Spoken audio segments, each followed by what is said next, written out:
اچھا ہم صاحب، ایک اصطلاح ہے طاغوت کی، قرآن مجید میں مختلف مقامات پر آتی ہے. ہمیں دیکھتے ہیں کہ مختلف مذہبی لوگ اس کی مختلف تعبیرات کرتے ہیں، توجیحات کرتے ہیں، مختلف مصداقات بتاتے ہیں کہ بھئی فلاں چیز طاغوت ہے، فلاں چیز طاغوت نہیں ہے. مجھے بتائیے گا یہ لفظ کیا ہے، اس کا معنی کیا ہے، اس کا مفہوم کیا ہے؟ کیا یہ کوئی اصطلاح ہے دین کی؟ اور قرآن مجید میں جب یہ زیر بحث آیا ہے تو کیا مراد ہے اس سے؟ یہ کوئی اصطلاح نہیں، عربی زبان کا ایک اہم لفظ ہے. جس طرح ہماری زبان میں الفاظ بنتے ہیں تو اس میں بعض مصادر ہوتے ہیں، بعض افعال ہوتے ہیں اور بعض اسماء صفت ہوتے ہیں. تو یہ مبالغے کے ساتھ اس میں صفت ہے طاغوت. ایسے ہی جیسے الشیطان ہے. ٹھیک. ابلیس ایک جن کا نام تھا، اس کو ہم شیطان بھی کہتے ہیں. تو ابلیس یا عزازیل یہ تو نام ہو سکتے ہیں، لیکن شیطان اس میں صفت ہے. جس طرح سے اللہ تعالیٰ کے ہم مختلف نام کہتے ہیں، رحمان ہے، رحیم ہے، تو یہ کیا ہے؟ یہ اسماء صفت ہے جو اللہ تعالیٰ کے لیے بولے جاتے ہیں. اسی طریقے سے وہ لوگ جو سرکش ہو جائیں، تمرد اختیار کر لیں، وہ جن میں ایک طرح کا طغیان پیدا ہو جائے، ان کے لیے بھی عربی زبان میں بعض اسماء صفت ہیں. یعنی رحمت سے اگر رحمان ہے تو طغیان بھی پیدا ہوتا ہے، سرکشی بھی پیدا ہوتی ہے، تمرد بھی پیدا ہوتا ہے. اس سرکشی کے لیے دو تعبیریں اختیار کی گئی ہیں، ایک شیطان اور دوسرے طاغوت. یہ بالکل ہم مانا ہے. جس طریقے سے اگر کوئی جن سرکش ہوا تو اس کو شیطان کہا جاتا ہے، انسان سرکش ہو جائیں تو ان کو بھی شیطان کہا جاتا ہے. قرآن مجید کی سورہ بقرہ کی بالکل ابتدا میں آپ یہ دیکھیے کہ یہ فرمایا ہے نا کہ اذا خلو الی شیاطینہم. تو کیا چیز ہے یہ؟ وہاں شیاطین سے مراد وہ لوگ ہیں جو یہود کی لیڈرشپ میں ہیں. یہ لوگ ان کے پاس جاتے ہیں، ان سے جا کر الہام حاصل کرتے ہیں، ان کو شیطان کہا گیا ہے. ہم بھی ایسے بولتے ہیں.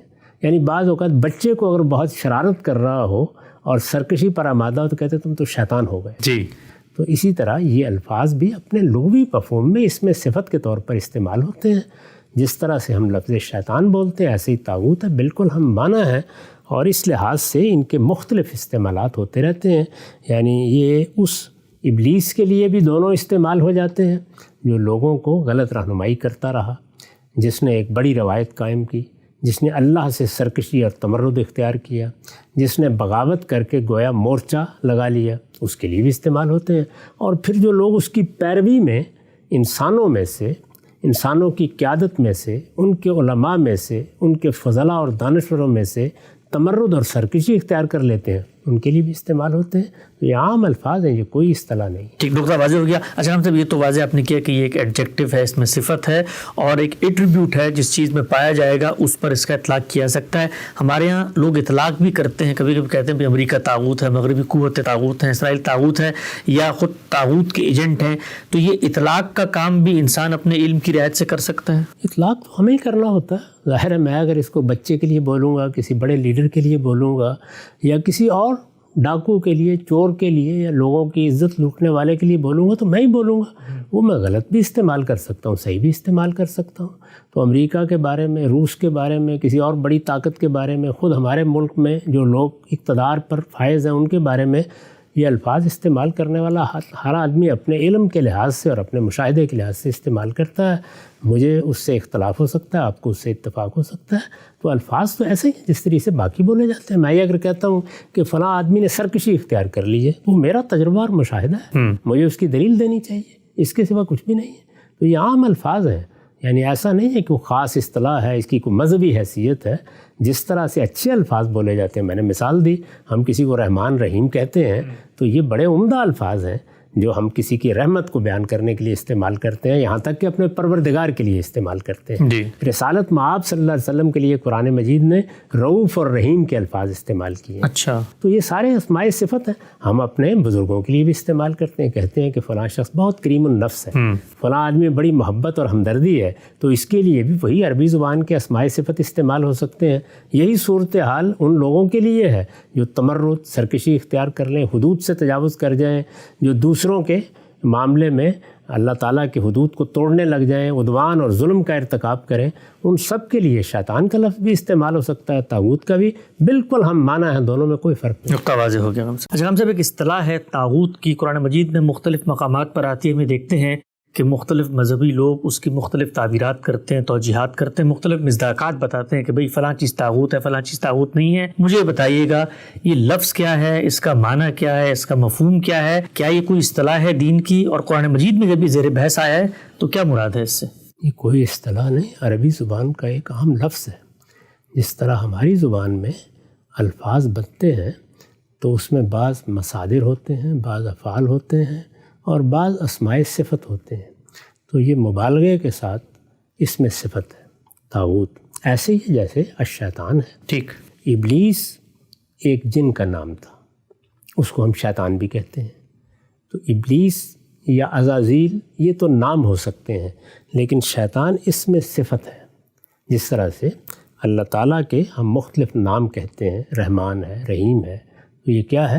یہ اسماء صفت ہے جو اللہ تعالیٰ کے لیے بولے جاتے ہیں۔ اسی طریقے سے وہ لوگ جو سرکش ہو جائیں، تمرد اختیار کر لیں، وہ جن میں ایک طرح کا طغیان پیدا ہو جائے، ان کے لیے بھی عربی زبان میں بعض اسماء صفت ہے۔ یعنی رحمت سے اگر رحمان ہے تو طغیان بھی پیدا ہوتا ہے، سرکشی بھی پیدا ہوتی ہے، تمرد بھی پیدا ہوتا ہے۔ اس سرکشی کے لیے دو تعبیریں اختیار کی گئی ہیں، ایک شیطان اور دوسرے طاغوت۔ یہ بالکل ہم مانا ہے۔ جس طریقے سے اگر کوئی جن سرکش ہوا تو اس کو شیطان کہا جاتا ہے، انسان سرکش ہو جائیں تو ان کو بھی شیطان کہا جاتا ہے۔ قرآن مجید کی سورہ بقرہ کی بالکل ابتدا میں آپ یہ دیکھیے کہ یہ فرمایا ہے نا کہ اذا خلو الی شیاطینہم، تو کیا چیز ہے یہ؟ وہاں شیاطین سے مراد وہ لوگ ہیں جو یہود کی لیڈرشپ میں ہیں۔ یہ لوگ ان کے پاس جاتے ہیں، ان سے جا کر الہام حاصل کرتے ہیں، ان کو شیطان کہا گیا ہے۔ ہم بھی ایسے بولتے ہیں۔ یعنی بعض اوقات بچے کو اگر بہت شرارت کر رہا ہو اور سرکشی پر آمادہ ہو تو کہتے ہیں تم تو شیطان ہو گئے۔ جی، تو اسی طرح یہ الفاظ بھی اپنے لغوی مفہوم میں اس میں صفت کے طور پر استعمال ہوتے ہیں۔ جس طرح سے ہم لفظ شیطان بولتے ہیں ایسے ہی طاغوت ہے، بالکل ہم مانا ہے، اور اس لحاظ سے ان کے مختلف استعمالات ہوتے رہتے ہیں۔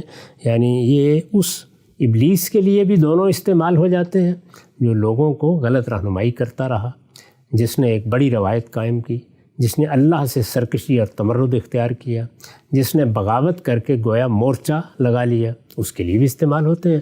اور پھر جو لوگ اس کی پیروی میں انسانوں میں سے، انسانوں کی قیادت میں سے، ان کے علماء میں سے، ان کے فضلاء اور دانشوروں میں سے تمرد اور سرکشی اختیار کر لیتے ہیں، ان کے لیے بھی استعمال ہوتے ہیں۔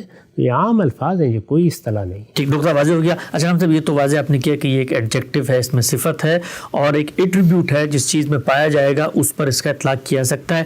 ہمارے ہاں لوگ اطلاق بھی کرتے ہیں، کبھی کبھی کہتے ہیں کہ امریکہ طاغوت ہے، مغربی قوتیں طاغوت ہیں، اسرائیل طاغوت ہے، یا خود طاغوت کے ایجنٹ ہیں۔ تو یہ اطلاق کا کام بھی انسان اپنے علم کی رعایت سے کر سکتا ہے؟ اطلاق تو ہمیں ہی کرنا ہوتا ہے۔ ظاہر ہے میں اگر اس کو بچے کے لیے بولوں گا، کسی بڑے لیڈر کے لیے بولوں گا، یا کسی اور ڈاکو کے لیے، چور کے لیے، یا لوگوں کی عزت لوٹنے والے کے لیے بولوں گا تو میں ہی بولوں گا۔ وہ میں غلط بھی استعمال کر سکتا ہوں، صحیح بھی استعمال کر سکتا ہوں۔ تو امریکہ کے بارے میں، روس کے بارے میں، کسی اور بڑی طاقت کے بارے میں، خود ہمارے ملک میں جو لوگ اقتدار پر فائز ہیں ان کے بارے میں یہ الفاظ استعمال کرنے والا ہر آدمی اپنے علم کے لحاظ سے اور اپنے مشاہدے کے لحاظ سے استعمال کرتا ہے۔ مجھے اس سے اختلاف ہو سکتا ہے، آپ کو اس سے اتفاق ہو سکتا ہے۔ تو الفاظ تو ایسے ہی ہیں جس طریقے سے باقی بولے جاتے ہیں۔ میں یہ اگر کہتا ہوں کہ فلاں آدمی نے سرکشی اختیار کر لی ہے، وہ میرا تجربہ اور مشاہدہ ہے، مجھے اس کی دلیل دینی چاہیے، اس کے سوا کچھ بھی نہیں ہے۔ تو یہ عام الفاظ ہیں، یعنی ایسا نہیں ہے کہ وہ خاص اصطلاح ہے، اس کی کوئی مذہبی حیثیت ہے۔ جس طرح سے اچھے الفاظ بولے جاتے ہیں، میں نے مثال دی، ہم کسی کو رحمان رحیم کہتے ہیں تو یہ بڑے عمدہ الفاظ ہیں جو ہم کسی کی رحمت کو بیان کرنے کے لیے استعمال کرتے ہیں، یہاں تک کہ اپنے پروردگار کے لیے استعمال کرتے ہیں۔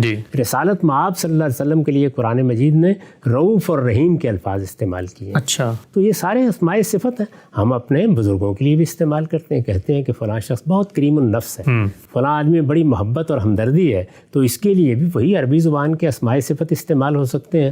یہی صورتحال ان لوگوں کے لیے ہے جو تمرد، سرکشی اختیار کر لیں، حدود سے تجاوز کر جائیں، جو دوسروں کے معاملے میں اللہ تعالیٰ کی حدود کو توڑنے لگ جائیں، عدوان اور ظلم کا ارتکاب کریں، ان سب کے لیے شیطان کا لفظ بھی استعمال ہو سکتا ہے، طاغوت کا بھی۔ بالکل ہم مانا ہے، دونوں میں کوئی فرق نہیں۔ نقطہ واضح ہو گیا۔